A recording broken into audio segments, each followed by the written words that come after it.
সুন্নাত হলো খোলা আকাশে সালাত আদায় করা। খোলা আকাশ, রোদ হোক বৃষ্টি হোক, কি হবে হবে, খোলা আকাশের নিচে ঈদুল ফিতর ঈদুল আজহা আদায় করা 100% সুন্নাত। সম্মানিত উপস্থিতি, একটি বিষয় রাসূল আনাস বিন মালিক রাদিয়াল্লাহু তাআলা আনহু বলেন, ইন্না লিল্লাহি মালাইকা, আল্লাহর অনেক অনেক অনেক ফেরেশতা মণ্ডলী আছে। আল্লাহর কত ফেরেশতা আছে তা কি জানেন? আল্লাহর কত হাজার ফেরেশতা আছে? কত লক্ষ, কত কোটি? হিসাব দেওয়া যাবে? রাসূল সাল্লাল্লাহু আলাইহি সাল্লাম বলছেন, বাইতুল মামুরে একবার যে ফেরেশতা সালাতের চান্স পায়, দ্বিতীয়বার আর সে সালাতের চান্স পায় না। রাসূল সাল্লাল্লাহু আলাইহি সাল্লাম বলছেন, কেউ যদি অসুস্থ ব্যক্তিকে দেখতে যায়, এই দেখতে যাওয়া লোকটার জন্য যদি সকালে দেখতে যায়, সন্ধ্যা পর্যন্ত দেখতে যাওয়া লোকটার জন্য 70,000 ফেরেশতা আল্লাহকে বলে, আল্লাহ যেই লোকটা রোগী দেখতে গেল তাকে তুমি ক্ষমা করে দাও। যদি সকালে যায় সন্ধ্যা পর্যন্ত 70,000 ফেরেশতা এই দেখতে যাওয়া লোকটার জন্য আল্লাহকে বলে, আল্লাহ যে লোকটা রোগী দেখতে গেল তাকে তুমি ক্ষমা করে দাও। ফেরেশতা কত! আমরা এখানে আছি, সম্মানিত উপস্থিতি, সম্মানিত বোন, আপনিও শুনুন, আমরা এখানে আছি, অসংখ্য অগণিত ফেরেশতা মণ্ডলী আমাদেরকে বেষ্টন করে আছে। জামাতের সাথে সালাত আদায় করলাম, তাকবীর বললাম, তাহমিদ বললাম, তামজিদ বললাম, তাসবিহ করলাম। আনাস বিন মালিক রাদিয়াল্লাহু তাআলা আনহু বলেন, রাসূল সাল্লাল্লাহু আলাইহি সাল্লাম বলেছেন, ইন্না লিল্লাহি মালাইকাতান, আল্লাহর অসংখ্য অগণিত ফেরেশতা মণ্ডলী আছে। সব অধিকাংশ ফেরেশতা মণ্ডলী ফায়াতুফুনা ফিত্রুক, রাস্তাঘাটে ঘুরে বেড়াচ্ছে। কিছু একদল ফেরেশতা তার রাস্তাঘাটে আনাচে কানাচে অলিতে গলিতে ঘুরে বেড়াচ্ছে। এখন ঘুরে বেড়াচ্ছে, এখন ঘুরে বেড়াচ্ছে। বিশেষ হয় এখন অলিতে গলিতে রাস্তাঘাটে। হাদিস তো বুখারী।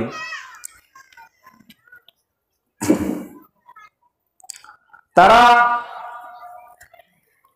অলিতে গলিতে রাস্তাঘাটে অসংখ্য অগণিত ফেরেশতা মণ্ডলী ঘুরে বেড়াচ্ছেন এবং তারা খুঁজে বেড়াচ্ছেন, তারা খুঁজছেন যে আহলা জিকির, কে কোন বান্দা জিকির করে, কে বলে আল্লাহু আকবার, আল্লাহু আকবার, লা ইলাহা ইল্লাল্লাহু, আল্লাহু আকবার, আল্লাহু আকবার, লিল্লাহিল হামদ।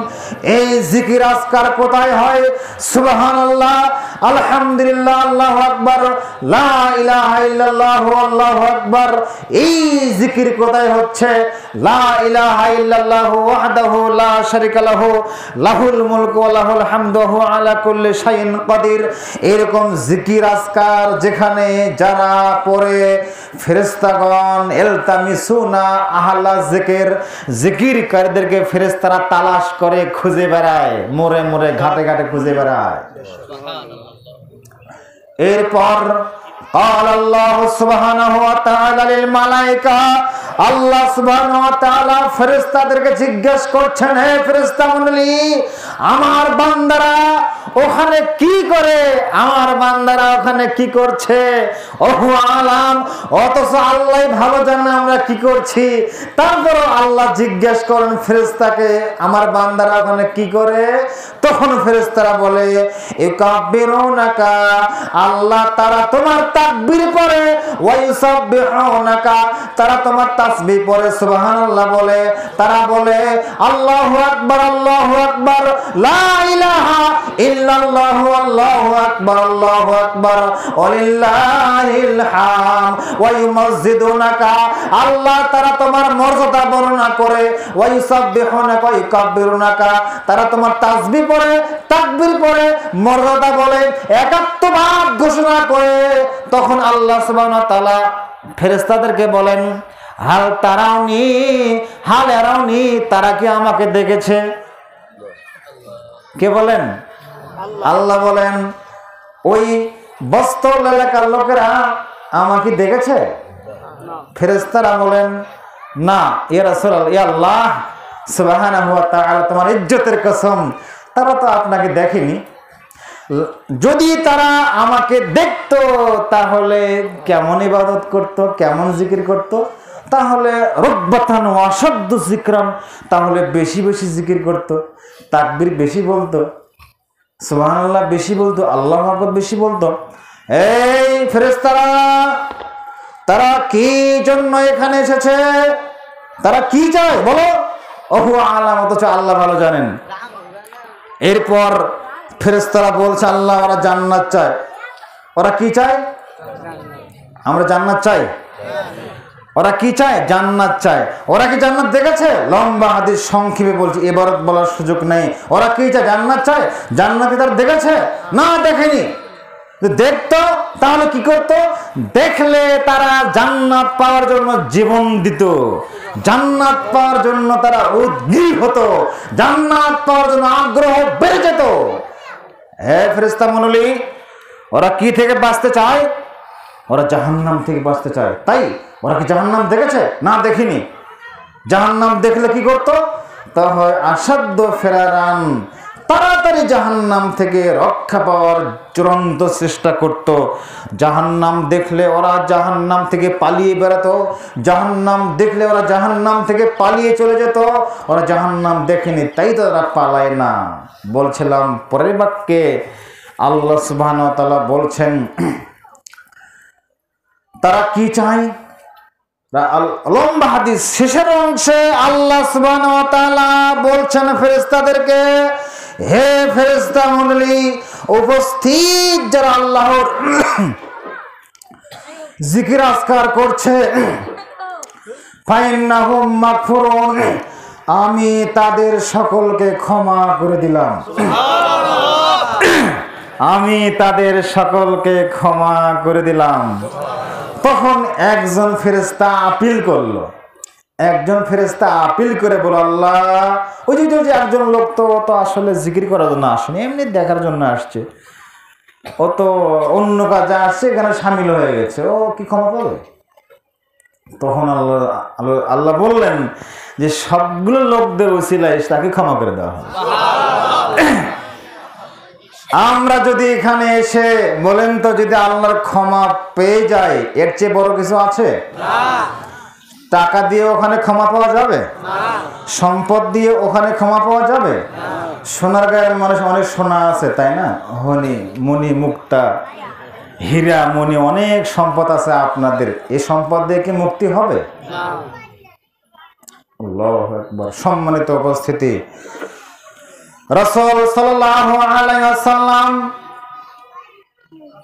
এরকম সমাবেশে যখনই বক্তব্য দিতেন, আনাস বিন মালিক রাদিয়াল্লাহু তাআলা আনহু বলেন, আনাস বিন মালিক রাদিয়াল্লাহু তাআলা আনহু বলেন যে রাসূলুল্লাহ সাল্লাল্লাহু আলাইহি সাল্লাম কোন একদিন বক্তব্য দিলেন, ফাদাহিকা রাসূল সাল্লাল্লাহু আলাইহি সাল্লাম, আল্লাহর নবীর বক্তব্য দেওয়া অবস্থায় তিনি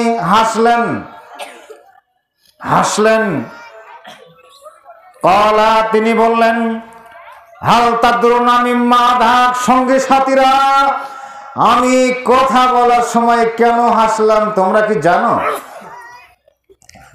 জানো? আমি কেন হাসলাম?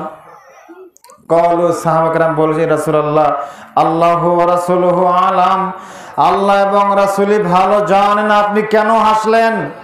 তখন রাসূল সাল্লাল্লাহু আলাইহি ওয়াসাল্লাম বলছেন, শোনো, আমি এই জন্য হাসলাম, মিন মুখাতাবাতিল আবদি রাব্বাহু, কিয়ামতের মাঠে, হাসরের মাঠে বান্দার সাথে আল্লাহর কথোপকথন হবে।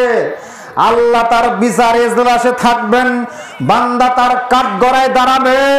একটা বান্দা আল্লাহর সামনে জবাব না দিয়ে, তার সারা জীবনের হিসাব না মিলিয়ে দেওয়া পর্যন্ত এক কদম সামনে উঠতে পারবে না, পিছেও হটতে পারবে না। হিসাব দিয়ে যেতে হবে। যুবক, তোমাকে হিসাব দিতে হবে। মুরব্বী, আপনাকে হিসাব দিতে হবে। সম্মানিত বোন, আপনাকেও হিসাব দিতে হবে, কড়াই গণনা হিসাব দিতে হবে। ঈদুল ফিতর উদযাপিত হচ্ছে, রমজান আল্লাহ সুবহানাহু ওয়া তাআলা দিয়েছিলেন মানুষের গুনাহ মুক্ত হয়ে জান্নাতের সদস্য পদ লাভ করার জন্য। রমজান আল্লাহ সুবহানাহু ওয়া তাআলা দান করেছিলেন মানুষকে জান্নাতের সদস্য বানানোর জন্য। জাহান্নামের তালিকা থেকে নাম কেটে জান্নাতের তালিকাভুক্ত করার জন্যই আল্লাহ প্রতিবার রমজান বানি আদমকে দিয়ে থাকেন। এবার শুনুন, রমজান মাসে ধন্য হলো তারাই, আজ ঈদের মাঠ হচ্ছে, আজকে ধন্য হলো তারাই যারা সিয়াম সাধনা করে, কিয়াম করে, তেলাওয়াতের মাধ্যমে, ইবাদত বন্দেগীর মাধ্যমে, কিয়ামের মাধ্যমে, তারাবির মাধ্যমে যারা গুনাহ মুক্ত হতে পেরেছে, পাপ মুক্ত হতে পেরেছে, আল্লাহর ক্ষমা পেয়ে ধন্য হয়েছে, তারাই সবচেয়ে ধন্য। রাসূল সাল্লাল্লাহু আলাইহি ওয়াসাল্লাম বলছেন, তিন শ্রেণীর মানুষ হচ্ছে সুখী, তিন শ্রেণীর মানুষ হলো সুখী, তিন শ্রেণীর মানুষ হলো দুঃখী।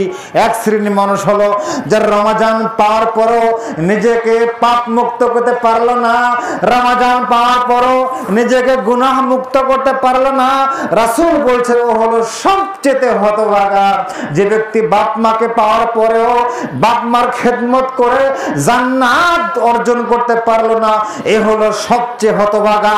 রাসূল সাল্লাল্লাহু আলাইহি ওয়াসাল্লাম বলছেন, যার সামনে আমি নবী মুহাম্মদ আমার নাম উচ্চারণ হলো, আমার নাম শোনার পরেও রাসূলের উপর দরুদ পাঠ করলো না, এ হলো সবচেয়ে হতভাগা। সম্মানিত উপস্থিতি, আমরা রমজান মাসে যা হবার হয়েছে, যদি ভুল ত্রুটি হয়েই থাকে, আল্লাহর কাছে ক্ষমা চাচ্ছি, আল্লাহ তুমি আমাদেরকে ক্ষমা করে দাও, আল্লাহুম্মা আমিন। আল্লাহ অতীতের সব পাপগুলো তুমি আমাদের ক্ষমা করে দাও, আল্লাহুম্মা আমিন। সম্মানিত উপস্থিতি, আমাদেরকে আল্লাহর কাজ করে দাঁড়াতেই হবে, কোনো মিস নাই, এর কোনো সন্দেহের অবকাশ নাই। এরপর রাসূল সাল্লাল্লাহু বলছেন, শোনো,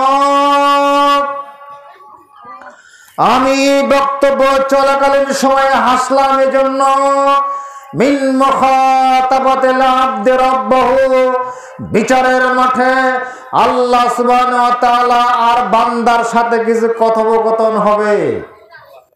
আল্লাহ একটা প্রশ্ন করবেন, বান্দা পাল্টা প্রশ্ন করবে। এই দৃশ্য আমার মনে পড়ে গেল, এজন্য আমি হাসলাম।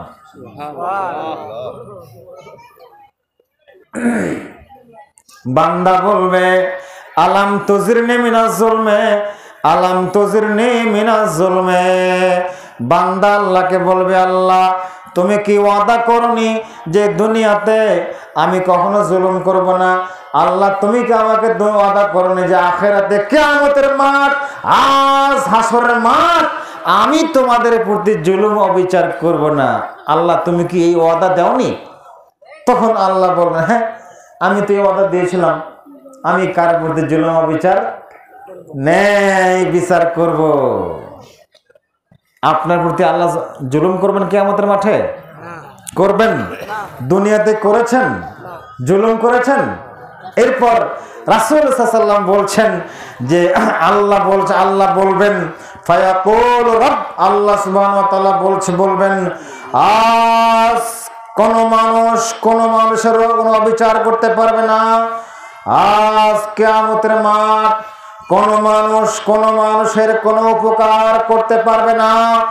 আজ কিয়ামতের মাঠ কোন মানুষের কোনো উপকার করতে পারবে না। আজ কারো প্রতি অবিচার করা হবে না। তখন আল্লাহ বলছেন, কাফা বিনাফসিকা ইয়াউমা আলাইকা হাসিবা, হে বান্দা তোমার হিসাব নিকাশ দেওয়ার জন্য তুমি যথেষ্ট। অবিল কিরামিল কাতিবিনা শুহুদা, সম্মানিত লেখক ফেরেশতাগণ তোমার জন্য যথেষ্ট। অন্য কোন পাড়া প্রতিবেশী সাক্ষী গ্রহণ করা হবে না। বান্দা বলবে, আমার বিরুদ্ধে অন্য গোত্রের লোককে আপনি সাক্ষী বানাবেন, এটা আমি মানব না। বান্দা আপনি বলবেন এই কথা। তখন আল্লাহ বলবেন, ঠিক আছে, তোমার জন্য সাক্ষী হলো কিরামান কাতিবিন, সম্মানিত লেখকগণ, আর তুমি নিজেই। এরপর রাসূল সাল্লাল্লাহু আলাইহি ওয়াসাল্লাম বলছেন, আল্লাহ সুবহানাহু ওয়া তাআলা ফায়ুখতামু আলা ফিহি, মুখখানটা আল্লাহ সেলাই করে দেবেন। মুখখানটা মোহর মারে দেবেন। মোহর লেগে দেওয়ার পর আল্লাহ সুবহানাহু ওয়া তাআলা বলবেন ইনতিকি লিআরকানিহি ফায়ুকাল লিআরকানিহি। আল্লাহ সুবহানাহু ওয়া তাআলা অঙ্গ প্রত্যঙ্গকে বলবেন, হাত পা চক্ষু কান অঙ্গ প্রত্যঙ্গ যেগুলো আছে এদেরকে আল্লাহ বলবেন ইনতিকি কথা বলো। ফাতান্তিকু বিআমালি, হাত পা চক্ষু কান টপ টপ টপ টপ ঝকঝক করে কথা বলবে, সবাই কথা বলবে। হাত কথা বলবে, চক্ষু কথা বলবে, নাক কথা বলবে, কান কথা বলবে, পা বলবে হাত তুমি ঠিক বলেছ, পা বলবে কান তুমি ঠিক বলেছ, পা বলবে চক্ষু তুমি ঠিক বলেছ। অর্থাৎ সবাই টপ টপ টপ টপ করে বিরুদ্ধে কথা বলবে, সবাই আমার বিরুদ্ধে কথা বলবে। পা সাক্ষী দেবে, হাত পা চক্ষু কান তোমরা ঠিক বলেছ। ঠিক। সম্মানিত উপস্থিতি, আপনি মানুষের উপর অবিচার কেন করলেন? আপনি মানুষের উপর অবিচার কেন করলেন? অন্যের জমি কেন আপনি অবৈধভাবে দখল করলেন? এর মজা, এর স্বাদ আপনি বুঝবেন কিয়ামতের মাঠে। সাইদ বিন যায়েদ রাদিয়াল্লাহু তাআলা আনহু বলেন, রাসূল সাল্লাল্লাহু আলাইহি ওয়াসাল্লাম বলছেন, মান আখাদা শিবরাম মিনাল আরদে, কেউ যদি 1 বিঘত পরিমাণ, সামান্য 1 ইঞ্চি পরিমাণ অন্যের সম্পদ জুলুম অত্যাচার করে দখল করে, রাসূল সাল্লাল্লাহু আলাইহি ওয়াসাল্লাম বলছেন ফাইন্নাহু ইতাওয়াকাহু ইয়াওমাল কিয়ামা, 7 জমিন আসমান তার গর্দানে ঝুলিয়ে দেওয়া হবে। অপমান কাকে বলে, অপদস্থ কাকে বলে সেদিন বুঝতে পারবেন। অন্যায়ভাবে 1 কলমের খোসা দিয়ে একজন নির্দোষ নিরপরাধ ব্যক্তিকে 20 বছরের কারাদণ্ড দেওয়া হলো, এর সাজা কিরকম হয় কিয়ামতের মাঠে। শ্বাস বন্ধ হওয়ার সাথে সাথে আপনি বুঝতে পারবেন আমাকে কিছুই করতে হবে না। কি কারণে ফিলিস্তিন ভাইদের উপর অত্যাচার হচ্ছে, কিয়ামতের মাঠে হিসাব দেওয়া লাগবে, 1 ইঞ্চি ছাড় হবে না। প্রত্যেক গাজার মুসলিম ভাইরা সেদিন শাহেনশাহ আল্লাহর সামনে দাঁড়িয়ে যাবে, বিচার প্রদান করবে। সেদিন পার পাওয়ার সুযোগ নাই। তুমি নরেন্দ্র মোদী আছো, সেদিন কোথায় যাবে? তুমি জো বাইডেন আছো, সেদিন কোথায় যাবে? তুমি বিশ্ব নেতা আছো, সেদিন তুমি কোথায় যাবে? বাজার পালাবার কোনো পথ থাকবে না ইনশাআল্লাহ। দেখব বিচার কাকে বলে, পাবো সুবিচার ইনশাআল্লাহ মুস্তান। সম্মানিত উপস্থিতি, কিয়ামতের মাঠে এরপর বান্দাকে হাত পা সবাই তার বিরুদ্ধে সাক্ষী দিচ্ছে। সুম্মা ইউখাল্লা বাইনাহু ওয়া বাইনাল কালাম, কথোপকথন সাক্ষী শেষ হওয়ার পর, সাক্ষী শেষ হওয়ার পর রাসূল সাল্লাল্লাহু আলাইহি সাল্লাম বলছেন এবার মুখটাকে খুলে দেওয়া হবে। মুখটাকে খুলে সেলাই খুলে দেওয়া হবে। সেলাই খোলার সাথে সাথে বলবে ওয়ান কন্যা কুনতুম নাজিলু সোকান সোকান, হে কান, হে হাত, হে পা, হে চক্ষু, তোমরা আমার বিরুদ্ধে আজকে সাক্ষী দিলে, ধিক দূর হয়ে যাও এখান থেকে, দূর হয়ে যাও এখান থেকে। এরকম ভাবে অনেক কথা বলবে। সম্মানিত উপস্থিতি, সম্মানিত মুসল্লিবৃন্দ, সম্মানিত বোন, আপনাকে বলছি আজকে ঈদের সালাতে আসছি। বলুন তো আমাদের রব কে? আল্লাহ সুবহানাহু ওয়া তাআলা। বলুন তো আল্লাহ কোথায় আছেন? আরশে আজিমে আছেন। আজকে আমরা এখানে ঈদের সালাত পড়ছি, আল্লাহকে দেখছেন? আল্লাহ কোথা থেকে দেখছেন? আরশে আজিমে থেকে দেখছেন। এ কথা বিশেষ হয়? আল্লাহ কোথায় আছেন? আরশে আছেন। এক ভাইয়েরা বলে তারাও তো 5 ওয়াক্ত সালাত পড়ে, তারাও তো এরকম ঈদের সালাত পড়ে, তারাও তো হজ উমরা করে, তারা নাকি বলে আল্লাহ সর্বত্র বিরাজমান, আল্লাহ সব জায়গায় থাকে। টয়লেটও আল্লাহ থাকে, মসজিদেও আল্লাহ থাকে, ঘরেও আল্লাহ থাকে, সব জায়গায় আল্লাহ থাকে। যত আল্লাহ তত আল্লাহ। এই ধরনের একটা দল আছে কিনা? আছে। এরকম কিছু মতবাদের লোক আছে কিনা? বলুন তো এইটা বলা মানে আল্লাহকে কত অপমান করা, এইটা বলা মানে আল্লাহকে কত অপমান করা। এই কথা বলা মানে হচ্ছে আল্লাহকে অনেক অনেক অনেক অপমান করা। আল্লাহ 7 আসমানের উপরে আছেন। আয়াতুল কুরসি মুখস্থ আছে? সবারই আছে, তাই না? সেখানে কি আছে? সেখানে আছে, অনুবাদ করার সুযোগ নেই, সেখানে আছে আল্লাহ আছেন কোথায়? আল্লাহু আকবার। এই জন্যই আয়াতুল কুরসি যখন মুসল্লি পড়বে, রাসূল সাল্লাল্লাহু আলাইহি ওয়াসাল্লাম বলছেন প্রত্যেক ফরজ সালাত পড়ে আয়াতুল কুরসি কেউ যদি আদায় করে ও জান্নাতে চলে গেছে। সুবহানাল্লাহ। ঢোকেনি কেন? মরেনি, এই জন্য। মরলেই জান্নাত। কেন? এই সূরার মধ্যে, আয়াতের মধ্যে আল্লাহর গুণকীর্তন আছে। আল্লাহ কোথায় আছে, আল্লাহ কোথায় অবস্থান করেন, আল্লাহ কি করেন, আল্লাহর ক্ষমতা কতটুকু, আল্লাহর পাওয়ার কতটুকু, সব এই আয়াতের মধ্যে আছে। বান্দা এটা যখন বলে তখন ফেরেশতা মণ্ডলী এই লোকটার পক্ষে আল্লাহর কাছে দোয়া করে, আল্লাহকে জান্নাত দিয়ে দাও। সুবহানাল্লাহ। বলছিলাম আমাদের অনেক মুসল্লি ভাইয়েরা বিশ্বাস করে আমাদের নবী মুহাম্মদ সাল্লাল্লাহু আলাইহি ওয়াসাল্লাম নাকি নূরের তৈরি। আসলে তিনি কি নূরের তৈরি? না। নূরের তৈরি কারা? ফেরেশতা। মাটির তৈরি কারা? মানুষেরা। মা আমিনাকে চেনেন? তিনি কি ফেরেশতা ছিলেন? না। বাবা আব্দুল্লাহ কি ফেরেশতা ছিলেন? না। তাহলে আল্লাহ বলেছেন সূরা কাহফ খুলুন, হে মুহাম্মদ আপনি বলুন ইন্নামা আনা বাশারুম মিথলুকুম, হে মুহাম্মদ আপনি মক্কার লোকদেরকে বলে দেন আমি তোমাদের মতোই একজন মানুষ। সম্মানিত উপস্থিতি, অসংখ্য অগণিত দলিল দ্বারা প্রমাণিত মুহাম্মদ সাল্লাল্লাহু আলাইহি ওয়াসাল্লাম মাটির মানুষ। নবী হিসেবে পার্থক্য অনেক অনেক অনেক বেশি, রাসূল হিসেবে সম্মান অনেক অনেক অনেক বেশি। রাসূল সাল্লাল্লাহু আলাইহি ওয়াসাল্লাম বলছেন আমি প্রথম জান্নাতে যাব, জান্নাতে গেটে আমি করাঘাত করব। প্রথম ব্যক্তি সব বনি আদমের আগে আমি মুহাম্মদ জান্নাতে প্রথম করাঘাত করব। ভেতর থেকে একজন গেটম্যান বলবে, দারোয়ান বলবে মানন্দা আপনি কে? তখন আমি বলবো আনা মুহাম্মদ। তখন ভেতর থেকে দারোয়ান বলছে আসেন আসেন আসেন, আপনাকে রিসিভ করার জন্য আমি সেই কাল থেকে দাঁড়িয়ে আছি। যার আগে কেউ জান্নাতে যাবে না সেই মানুষটি সম্পর্কে ভুল ধারণা থাকা যাবে না, তিনি মাটির মানুষ। সম্মানিত উপস্থিতি, রাসূল সেই মানুষটা অনুসরণ করতে আমরা বাধ্য, সেই নবীর আনুগত্য করতে আমরা বাধ্য। সেই নবীর আনুগত্যের মধ্যেই জান্নাত আছে। ওই নবীর আনুগত্য করলেই জাহান্নাম থেকে বাঁচার একমাত্র পথ এবং পন্থা। সম্মানিত উপস্থিতি, ঈদের সালাতে আমরা আসছি।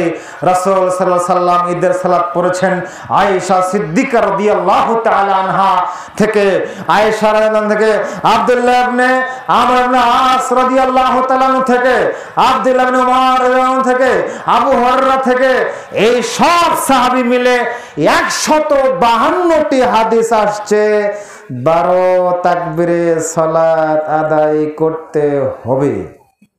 কত হাদিস? 152 হাদিস, 152টি হাদিসই আছে। সুতরাং সেই আমলটাকে আপনি উড়ে দিতে পারবেন? আপনি 6 তাকবীরে পড়েন আপনি, কিন্তু এইটাকে আপনি হাওয়াতে উড়ে দিতে পারবেন না। এত সুন্দর, এত বক্তব্য, এত সাহাবা কেরামের আমল। সম্মানিত উপস্থিতি, তাকবীর 6 বেশি না 12 বেশি? 12। এই যে তাকবীর, আল্লাহু আকবার আল্লাহু আকবার, লা ইলাহা ইল্লাল্লাহ, আল্লাহু আকবার আল্লাহু আকবার, ওয়ালিল্লাহিল হাম। এবার আল্লাহ বিচার ইজলাসে বসবেন।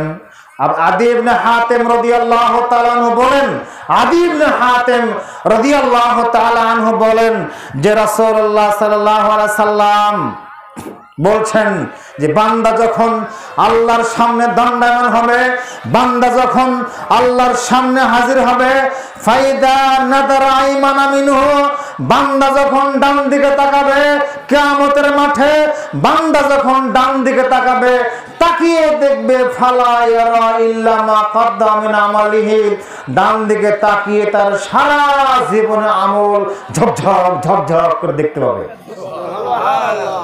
ওয়াইদা নাজারা আশামা মিনহু, রাসূল সাল্লাল্লাহু আলাইহি ওয়াসাল্লাম বলছেন এবার যখন বান্দা বাম দিকে তাকাবে, বাম দিকে তাকিয়েই দেখবে ফালা ইয়ারা ইল্লা মা কাদ্দামা মিন আমালিহি, বাম দিকে তাকিয়েই তার সারা জীবনের আমল ঝকঝক ঝকঝক করে দেখতে পাবে,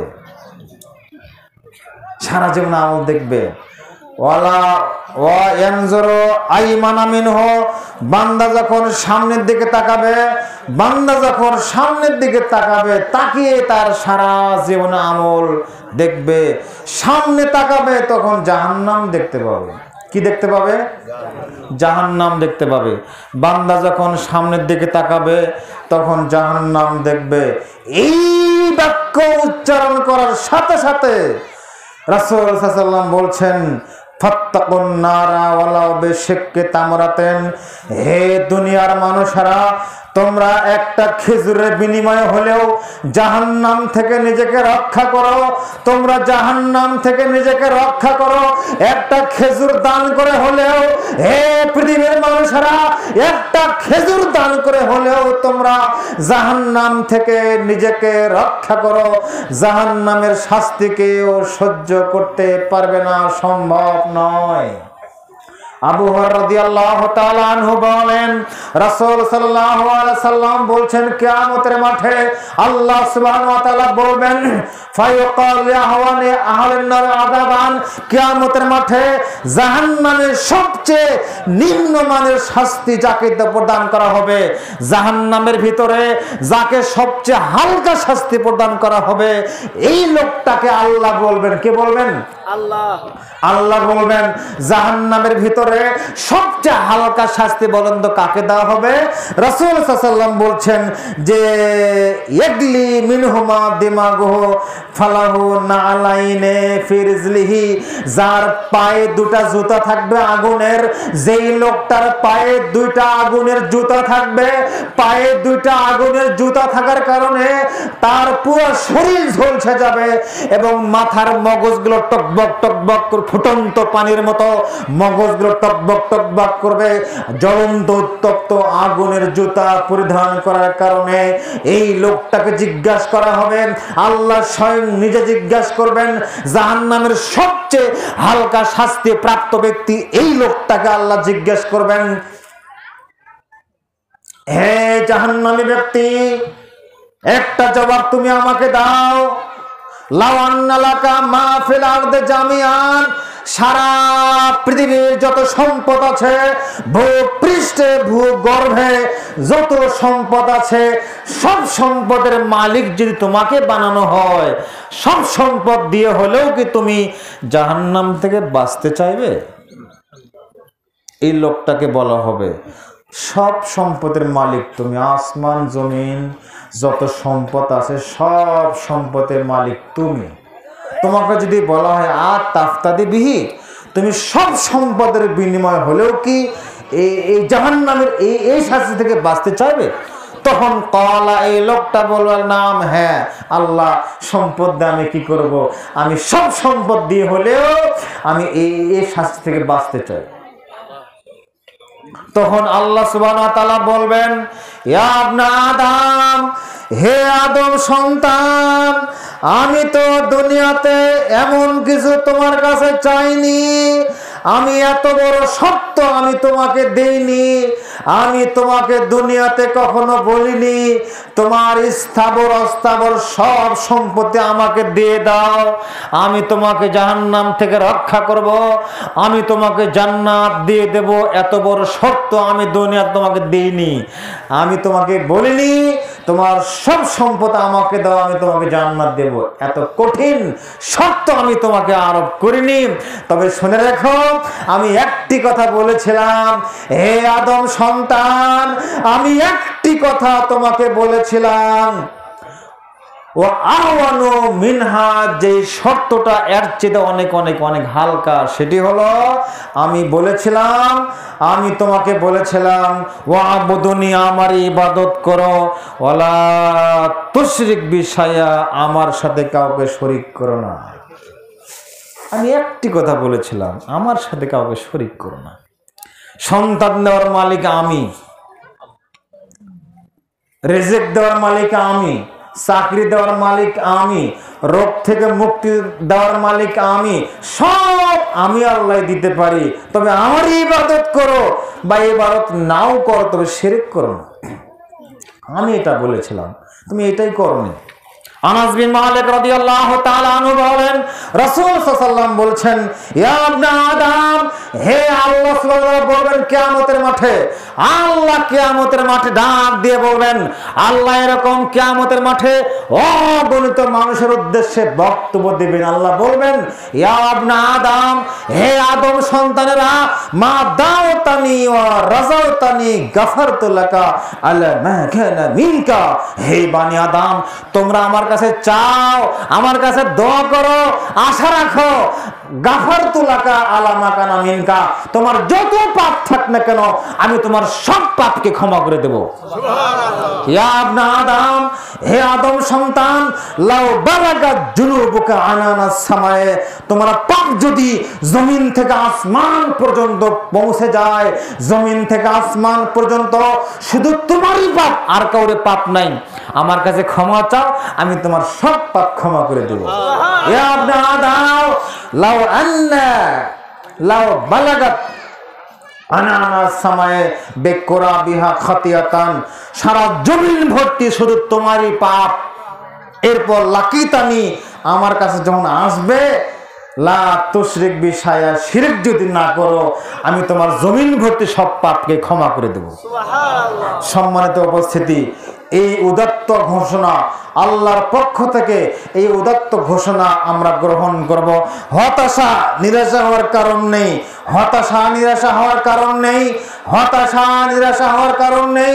ক্ষমা পাবো ইনশাআল্লাহ, আল্লাহর কাছে ক্ষমা পাবো ইনশাআল্লাহ।